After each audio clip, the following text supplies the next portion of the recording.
U.S. President Donald Trump announces a partial travel ban on European countries in an effort to keep the new coronavirus from spreading. The National Basketball Association suspends the rest of the season. Tests show that 2 players for the Utah Jazz have the coronavirus. Italy tightens restrictions because of coronavirus deaths.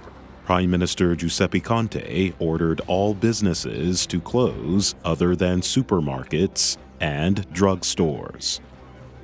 And in Greece, the flame for the 2020 Tokyo Olympics is lit.